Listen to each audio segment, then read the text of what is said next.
Hello everyone, this is the Crimson Cure, welcoming you to the Crimson Tower, a place where we keep a feminine foot on the neck of the gynocracy, feminism, and black male misandry. So go ahead, pull up a chair, stay a while, and listen. Hey, and welcome to the Crimson Cure channel. We're going to go ahead and get right on into the topic, but first, a word from our sponsor.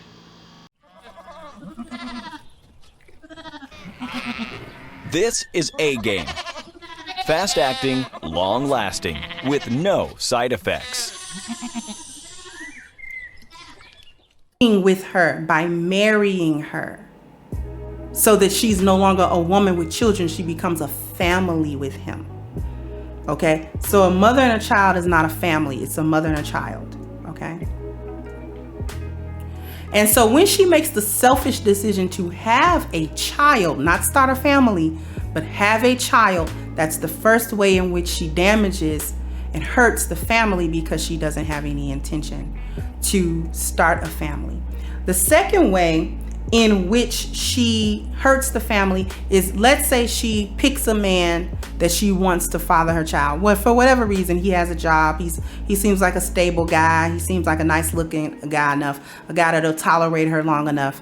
So within the confines of such a relationship, quote unquote, the way in which she chooses to hurt the family in this case, as we move past the initial stages of her intent, then we move to her acting upon her intent, which is to get a man that she chooses to father her child based on whatever criteria she's come up with, okay?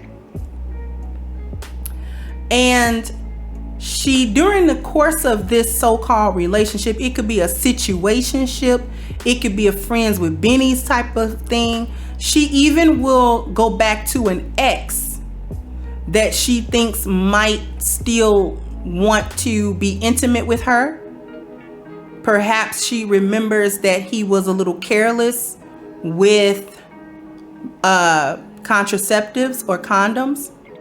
Maybe at one point she was using some sort of birth control. She decides not to because she's made an intent to become a mother. Okay, she's made her intention. So now we're at the part where she is acting upon the intent that she made, okay? So once she makes this intent and she begins to act on it, she chooses a man. Now she chooses this man and she will go into a fake relationship if she has to. If she has to fake as if this is some sort of relationship, she'll do that. And what I mean by that is she'll play nice with this guy. Even if this is an ex, she'll put her representative back on. She will attempt to become the woman that he was attracted to in the very beginning of their relationship before things went sour. And she will come back around with a more seductive, demeanor and aura about herself. She might even kick around a half-baked apology of some sort, just to sort of soften him up a little bit, especially if that relationship did not end on the worst terms, maybe just kind of faded out. So she will attempt to put on her best foot forward. And even if they were at one time very careful about contraceptives, she will, allow him to believe that she's still on some type of birth control. She won't divulge to him that she is no longer doing that because she intends to become pregnant by someone. Now, she might have 2 or 3 guys that she's working this way or whatever. So she intends to find this guy. Let's say she does.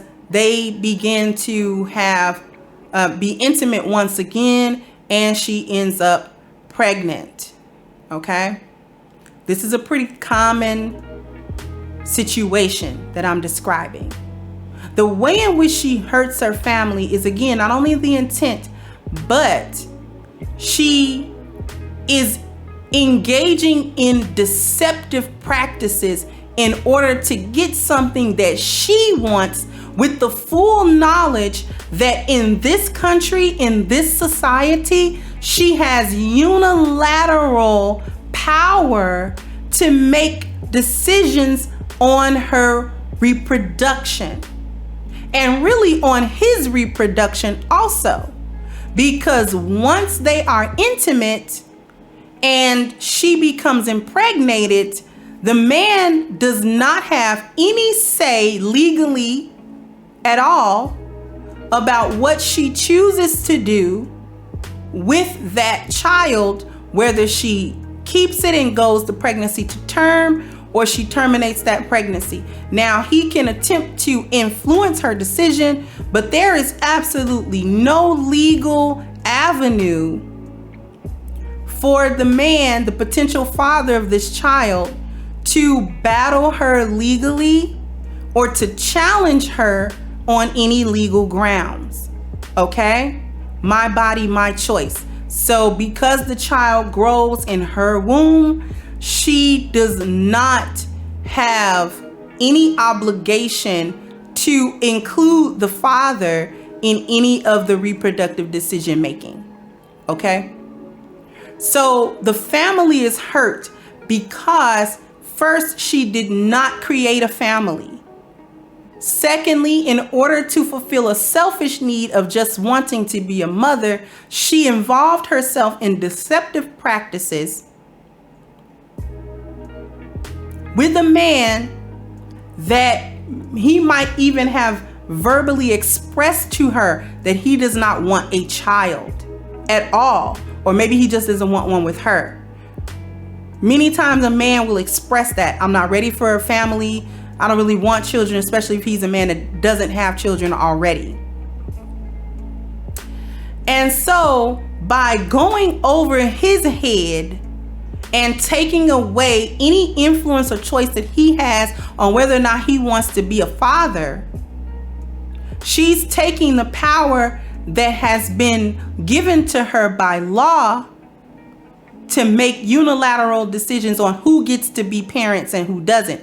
Not only for herself, but for him. See, the deception in my body, my choice is that it appears to only affect the mother and be a decision, or it appears that she's only making a decision that affects her and the child.